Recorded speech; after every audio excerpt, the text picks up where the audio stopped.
Hoy día el título es El gran conflicto y la iglesia primitiva. El gran conflicto y la iglesia primitiva. Versículo de memoria, Hechos 4:13. Entonces, viendo el denuedo de Pedro y de Juan, y sabiendo que eran hombres sin letras y del vulgo, se maravillaban y les reconocían que habían estado con Jesús. Por sus frutos los conoceréis. Habían reconocido que habían estado con Jesús, pero este versículo vamos a verlo más tarde. Vamos a ir con la historia que hemos dejado la semana pasada. Jesucristo había resucitado y se había encontrado con algunos discípulos en el camino a Emaús y les había mostrado mediante la Biblia, solamente utilizando la Biblia, las cosas que debían suceder con Cristo. Y ellos dijeron: wow, nuestro corazón ardía cuando nos hablaba y cuando nos abría las Escrituras. Pasó un tiempo y vemos este versículo, Hechos 1:3. A quienes también después de haber padecido se presentó vivo con muchas pruebas indubitables, apareciéndoseles durante 40 días y hablándoles acerca del reino de Dios. Jesucristo se aparece a los discípulos y a otras personas y durante 40 días está hablando del reino de Dios. Y les dice algo especial, Hechos 1:4. Y estando juntos les mandó que no se fueran de Jerusalén, sino que esperasen la promesa del Padre, la cual Él les dijo: oísteis de mí. ¿Cuál era la promesa?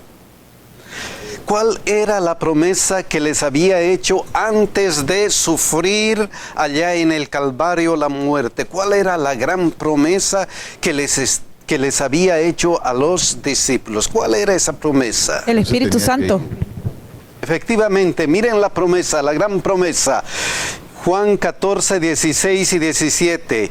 Y yo rogaré al Padre y os dará otro consolador para que esté con vosotros para siempre. El Espíritu de verdad, al cual el mundo no puede recibir porque no le ve ni le conoce, pero vosotros le conocéis porque mora con vosotros y estará en vosotros. Esa era la promesa. Esa era la promesa que les dijo: esperen en Jerusalén, no se muevan. Esperen porque esta promesa van a recibir. Y miren lo que dice Hechos 1:5. Porque Juan ciertamente bautizó con agua, mas vosotros seréis bautizados con el Espíritu Santo dentro de no muchos días. Imagínense a Jesucristo hablándoles del reino, hablándoles de la promesa, hablándoles, miren, estamos cerca. ¿Cuál creen que debería haber sido el pensamiento de los apóstoles después que están escuchando este sermón? ¿Cuál debería haber sido el pensamiento de los apóstoles?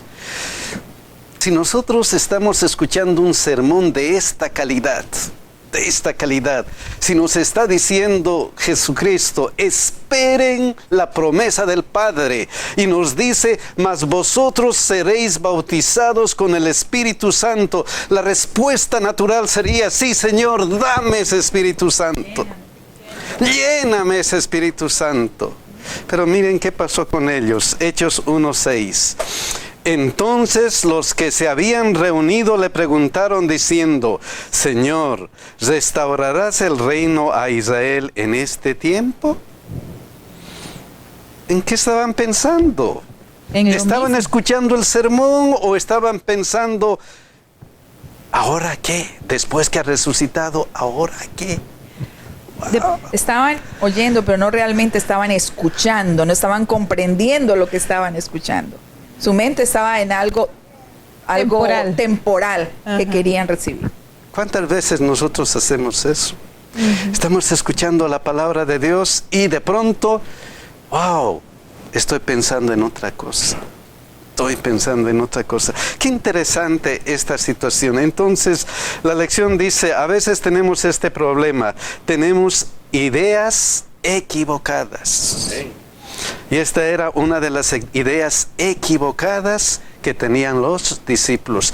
Ya en el camino a Emmaus les había dicho, no es esto, no es esta la idea. Ya les había dicho, pero mantuvieron esa idea equivocada. Esa idea equivocada. Y a veces ocurre eso. Pero miren lo que pasó en Hechos 1:7. Y les dijo, no os toca a vosotros saber los tiempos o las sazones que el Padre puso en su sola potestad. No arguyó nada. Solamente le dijo qué cosa. Esto es lo que dice la Biblia. A ustedes no les toca saber. Pero Hechos 1:8.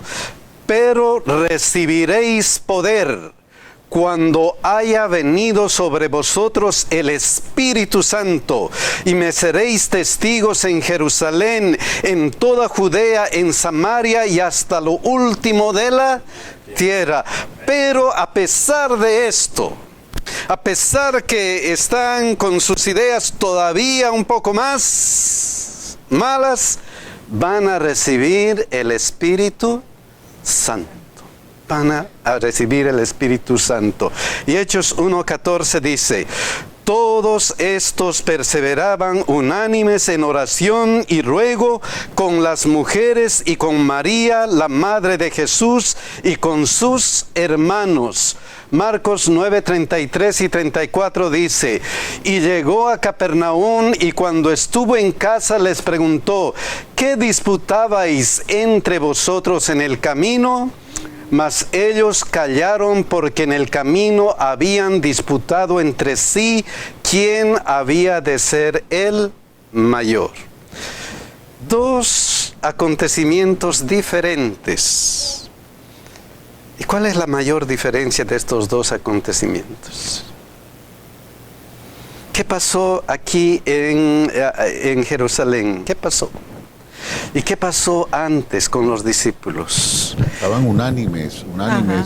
Aquí estaban unánimes. ¿Y antes cómo era el espíritu? Estaban jalando cada quien por su lado. Ya, miren cómo fue eso. ¿Qué disputabais entre vosotros en el camino? Todos estos perseveraban unánimes. ¿Qué diferencia? Disputando unánimes. Y todavía dice, mas ellos callaron porque en el camino habían disputado entre sí quién había de ser el mayor, en oración y ruego con las mujeres y con María, la madre de Jesús, y con sus hermanos. ¿Qué diferencia?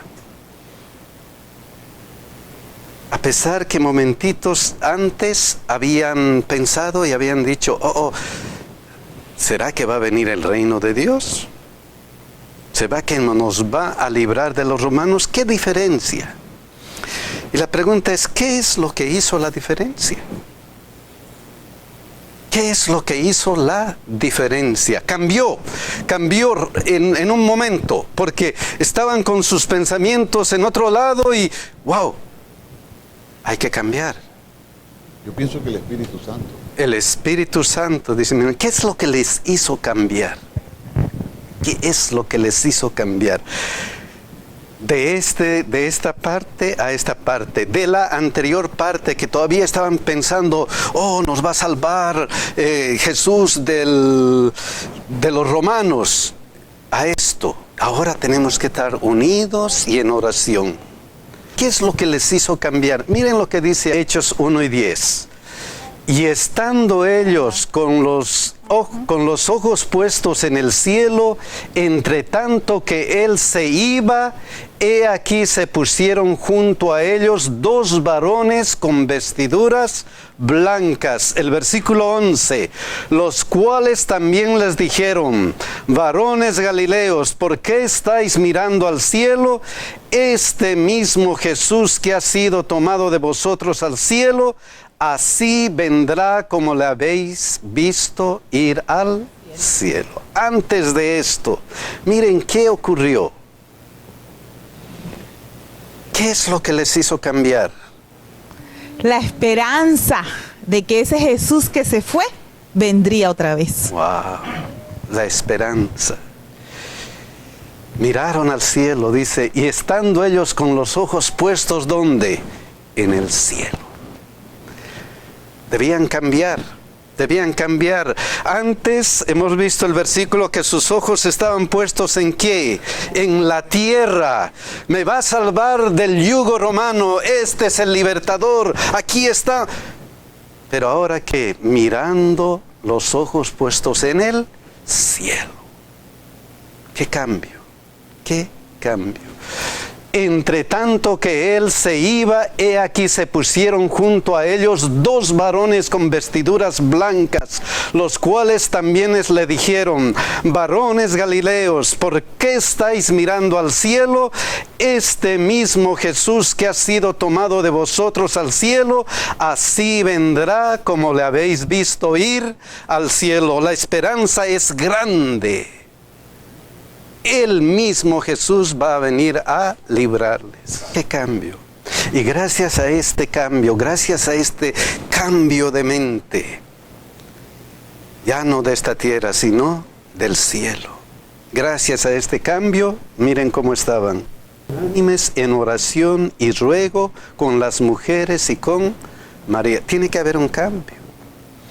¿Dónde está nuestra esperanza? ¿Dónde está nuestra esperanza? ¿Está aquí en la tierra o va a venir de los cielos? ¿O va a venir de nuestro Señor Jesucristo? Esta es la pregunta. Hechos 2, 1 y 2, miren lo que dice. Cuando llegó el día de Pentecostés, estaban todos unánimes y juntos, y de repente vino del cielo un estruendo como de un viento recio que soplaba, el cual llenó toda la casa donde estaban sentados. Una vez que estaban así, vino el Espíritu Santo, y Hechos 2:4, miren qué le dice, qué pasó. Y fueron todos llenos del Espíritu Santo y comenzaron a hablar en otras lenguas según el Espíritu les daba que hablasen, llenos del Espíritu Santo. Y miren lo que dice Hechos 2:6.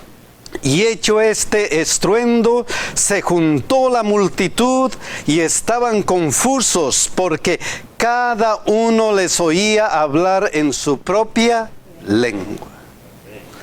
Cada uno les oía hablar en su propia lengua. ¡Qué milagro que hizo Dios! Pero esto de la lengua, miren, si comparamos con Génesis 11:7, miren qué pasó ahí. Ahora pues descendamos y confundamos allí su lengua, para que ninguno entienda el habla de su compañero. Otro milagro de Dios. 2 milagros, y 2 milagros completamente diferentes. ¿Cuál era la diferencia? ¿Cuál era la diferencia? En uno confundió las lenguas y nadie se entendía. Y en el otro, todos escuchaban en su propia lengua y entendían el mensaje que estaba siendo predicado. El uno fue para separar, el otro fue para unir. ¿Por qué? ¿Por qué? ¿Cuál era el detalle? ¿Cuál era el detalle? Evidentemente, miren, ninguno entiende el habla de sus compañeros, confundió el habla. Aquí cada uno les oía hablar en su propia lengua. ¿Por qué? ¿Cuál era el propósito? Miren cómo continúa todavía. Confundamos allí su lengua. Y aquí, se juntó la multitud y estaban confusos. O sea que un milagro especial. El problema aquí en Génesis 11:4, ¿qué era? Y dijeron, vamos, edifiquemos una ciudad y una torre cuya cúspide llegue al cielo y hagámonos un nombre, por si fuéramos esparcidos sobre la faz de toda la tierra. Salvémonos. Podemos hacerlo.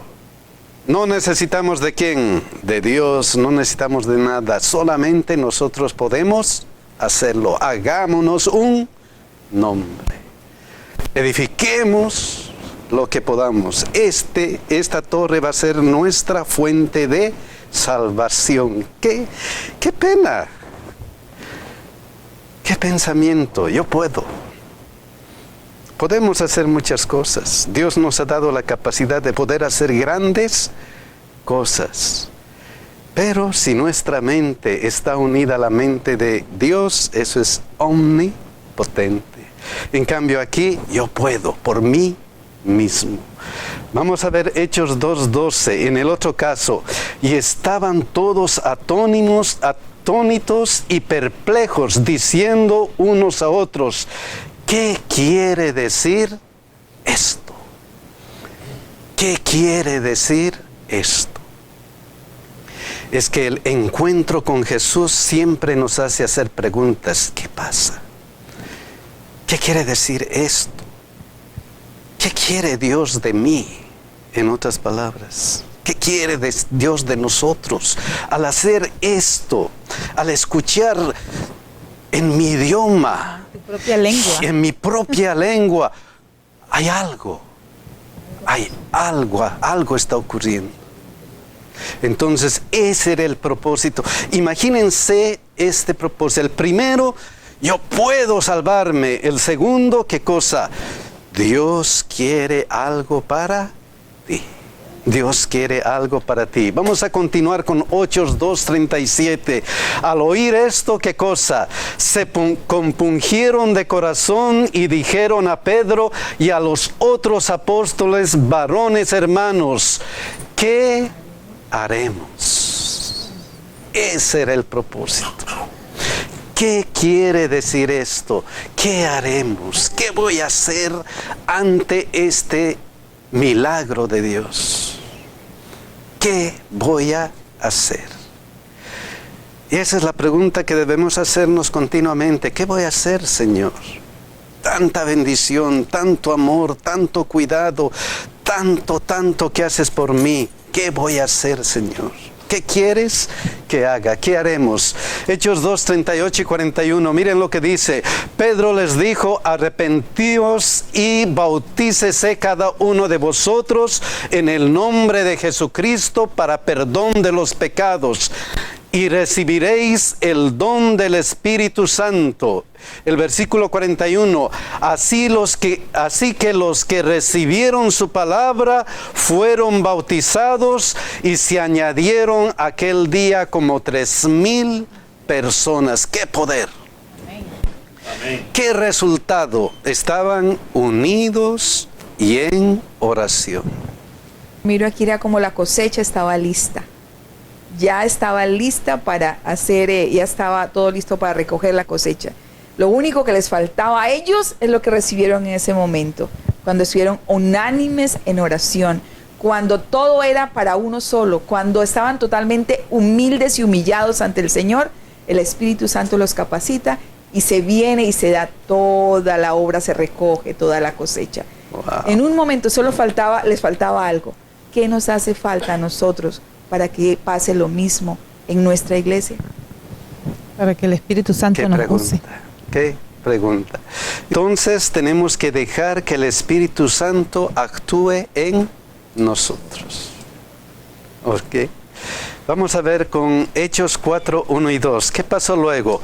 Hablando ellos al pueblo, vinieron sobre ellos los sacerdotes con el jefe de la guardia del templo y los saduceos, resentidos de que enseñaban al pueblo y anunciasen en Jesús la resurrección de entre los muertos. Los saduceos, que no creían en resurrección, estaban resentidos y llevaron a los apóstoles al concilio. Y miren qué pasó en Hechos 4:7. Y poniéndose en medio les preguntaron: ¿con qué potestad o en qué nombre habéis hecho vosotros los milagros? ¿Con qué potestad han hecho ustedes esto? Hechos 4, 10 al 12. Sea notorio a todos vosotros y a todo el pueblo de Israel que en el nombre de Jesucristo de Nazaret, a quienes vosotros crucificasteis y a quien Dios resucitó de los muertos, por él este hombre está en vuestra presencia sano. ¿Con qué poder? ¿En el nombre de quién? De nuestro Señor Jesucristo. Amén. Nada más que por ese poder. Y en ningún otro hay salvación, porque no hay otro nombre bajo el cielo dado a los hombres en quien podamos ser salvos. ¿Solamente quién? Jesucristo. Amén. Jesucristo. Nada más que Jesucristo. Entonces, cada vez que se presenta un milagro, la palabra de Dios, hay preguntas. Hay preguntas interesantes. ¿Qué quiere decir esto? ¿Qué haremos? ¿Con qué potestad o en qué nombre habéis hecho esto vosotros? Hay preguntas. Las personas se hacen preguntas. Y tienen que hacerse preguntas. ¿Por qué? Porque dice que en los cristianos está la luz del mundo. ¿Por qué? ¿Por qué? Tiene que haber esas preguntas. En Hechos 4:13, miren lo que dice. Entonces, viendo el denuedo de Pedro y de Juan, y sabiendo que eran hombres sin letras y de vulgo, se maravillaban y les reconocían que habían estado ¿con qué? Con Jesús. Con Jesús. Amén. Es que estas preguntas son consecuencia de esta vida. Se maravillaban. Como se maravillaban, hay preguntas. ¿Qué haremos? ¿Qué significa esto? ¿Con qué potestad? Miren lo que dice Hechos 4, 18, 19. Y llamándolos, les intimidaron que en ninguna manera hablasen ni enseñasen en el nombre de Jesús. Mas Pedro y Juan respondieron diciendo: juzgad si es justo delante de Dios obedecer a vosotros antes que a Dios. ¿Qué testimonio? Es menester obedecer a Dios antes que al hombre. Y esa era la vida de los discípulos. Y aquí vemos a Esteban, por ejemplo. Vamos a ver en Hechos 6, 8. Y Esteban, lleno de gracia y de poder, hacía grandes prodigios y señales entre el pueblo. El seguir obedecer a Dios antes que a los hombres, ¿qué le costó a Esteban? La muerte. Miren qué pasó, Hechos 6:15. Entonces todos los que estaban sentados en el concilio, al fijar los ojos en él, vieron su rostro como ¿qué? Como de un ángel. Otra vez lo que sucede con los discípulos, se maravillaban. Algo tiene que haber en el cristiano. Algo tiene que haber, es una luz, es como la sal, algo tiene que haber. Cuando le vieron a él, vieron su rostro como ¿qué? Como un ángel. Cuando Moisés volvió del monte, ¿cómo estaba él? Resplandeciente. Cambiado. Algo tienen que ver en nosotros. Y por eso tienen que hacerse esas preguntas. ¿Qué haremos? ¿Qué significa esto? ¿Qué es lo que pasa contigo? Algo tiene que haber. Hechos 7, 5 y 54. Oyendo estas cosas, se enfurecían en sus corazones y crujían los dientes contra él. Hechos 8:1. Y Saulo consentía en su muerte. En aquel día hubo una gran persecución contra la iglesia que estaba en Jerusalén. Y todos fueron esparcidos por las tierras de Judea y de Samaria, salvo los apóstoles. Aquí está el gran problema. Muerte de Esteban. Todos los apóstoles esparcidos. ¿Y quién era el principal instigador? Saulo. Saulo. Principal instigador. Pero pasó el tiempo, algo le sucedió, le ocurrió algo. Y un día, miren, ¿qué es lo que dijo él? Filipenses 3, 7, 8. Pero cuántas cosas eran para mí, ¿qué cosa? Ganancia las he estimado como pérdida por amor de ¿quién? De Cristo.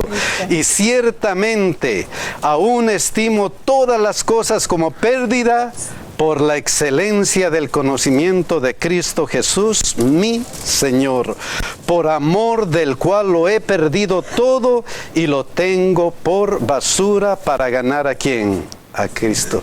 ¿Qué cambio? ¿Qué cambio? Cuando se encontró con Jesús, casi hizo la misma pregunta. ¿Qué voy a hacer? ¿Qué voy a hacer ahora? Miren lo que dice la hermana de Huay. Alguien más poderoso que Satanás había escogido a Saulo para ocupar el sitio del martirizado Esteban, para predicar y sufrir por el nombre y difundir por todas partes las nuevas de la salvación por medio de su sangre. Hay que cambiar prácticas y actitudes. ¿Qué cambio? Hablando de cambiar de prácticas y actitudes, el problema siempre es que tenemos ideas equivocadas, conceptos equivocados. Pablo tenía esos conceptos equivocados, también lo que hemos visto anteriormente, pero mírenle a Pedro, Hechos 10, 13, 14, ¿qué pasó? Y le vino una voz y le dijo, levántate, Pedro, mata y come. Entonces Pedro dijo, Señor, no. Porque ninguna cosa común e inmunda he comido jamás. Imagínense a Pedro discutiendo ¿con quién? Con Dios. ¿Y qué discutía? Hechos 10, 15. Volvió la voz a él la segunda vez. Lo que Dios limpió, no lo llames tú común. Pedro estaba con conflictos mentales. ¿Y cuál era su conflicto? ¿Cuál era su conflicto en ese momento? No entendía. ¿Qué es lo que no entendía? Miren qué no entendía. Y vio el cielo abierto, que descendía algo semejante a un gran lienzo que atado de las 4 puntas era bajado a la tierra, en el cual había de todos los cuadrúpedos terrestres y reptiles y aves del cielo. Esto le había mostrado y le dije, va, ve, ¿y qué cosa? Mata y come. Y él dice, no. Idea equivocada. ¿Qué estaba pensando él? Wow. Sus ojos estaban vendados. ¿Pero por qué? ¿Será que Dios se está contradiciendo? El asunto es que él estaba un poco confuso ahí porque él estaba realmente pensando acerca de los alimentos, pero lo que Dios quería mostrarle era otra cosa y él en ese momento no entendía. A ver, ideas confusas, pero miren lo que pasó, Hechos 10, 17. Y mientras Pedro estaba perplejo pensando en eso, dentro de sí sobre todo lo que significaba la visión que había visto, he aquí los hombres que habían sido enviados por Cornelio, los cuales preguntando por la casa de Simón llegaron a la puerta. El Espíritu Santo estaba preparando un encuentro. Hechos 10, 19, 20. Y mientras Pedro pensaba en la visión, en esta visión, estaba perplejo en esta visión, le dijo el Espíritu Santo: he aquí 3 hombres te buscan. Levántate pues y desciende. No dudes de ir con ellos, porque yo los he enviado. Hechos 10, 22. Ellos dijeron: Cornelio el centurión, varón justo y temeroso de Dios, y que tiene buen testimonio en toda la nación de los judíos, ha recibido instrucciones de un santo ángel de hacerte venir a su casa para oír tus palabras. Todo estaba siendo guiado ¿por quién? Por el Espíritu Santo. Por Dios, los ángeles, el Espíritu Santo les estaba guiando. Tanto a Cornelio como a Pedro. A Cornelio le había dicho: manda, envía gentes hacia Pedro. Y a Pedro le había mostrado esta visión. ¿Por qué? Porque él tenía conceptos equivocados de las personas. Cornelio era ¿qué cosa? Era romano. Era un centurión Sí. romano. Lo que pasa es que Pedro, ya habíamos estudiado de que él pensaba de que esto era para solo los judíos, de que realmente él creía de que Jesús iba a venir para los judíos y todo era para los judíos. Él realmente siempre tenía el concepto de que los demás, los no judíos, no entraban. Entonces él tenía que entrar eso, y ese era un preconcepto que él tenía ahí muy bien arraigado, porque era judío, lógicamente, ¿verdad? Pero ahora después de Jesús es una nueva lección muy importante. Muy importante. Y miren lo que dice el Hechos 10, 27 y 28. Y hablando con él, entró y halló muchos que se habían reunido y les dijo: vosotros sabéis cuán abominable es para un varón judío juntarse o acercarse ¿a quién? A un extranjero, a Cornelio y su gente. Pero a mí me ha mostrado Dios que a ningún hombre llame común o inmundo, refiriéndose a esta específica visión. Esto me ha enseñado que ningún hombre debe ser común o inmundo. Él tenía ideas equivocadas, y esas ideas equivocadas habían sido resueltas con este versículo, con esta visión. Le estaba diciendo: no, esto es para los hombres. Hechos 10:34. Entonces Pedro, abriendo la boca, dijo: en verdad comprendo que Dios, ¿qué cosa? No hace acepción de personas. Dios había cumplido su propósito. Amén. Le había mostrado mediante esto que no hace acepción de personas, sino que en toda nación se agrada del que le teme y hace justicia. Y después comenzó a predicar, y mientras aún hablaba Pedro estas cosas, el Espíritu Santo cayó sobre todos los que oían el discurso, y los fieles de la circuncisión que habían venido con Pedro se quedaron atónitos de que también sobre los gentiles se derramase el don del Espíritu Santo. Aceptaron, y ese Espíritu Santo bajó, y se consagraron y se entregaron a Cristo, a Dios. Pero Dios tiene el don de las preguntas. Y miren qué pasó. Hechos 10:47. Entonces respondió Pedro: ¿puede acaso alguno impedir el agua para que sean bautizados estos que han recibido el Espíritu Santo, también como vosotros? Has recibido a Dios y ahora vas a tomar el próximo paso. ¿Te vas a bautizar? ¿Qué es lo que va a pasar contigo? Ante la pregunta, ¿qué haremos? ¿Qué vas a hacer ahora?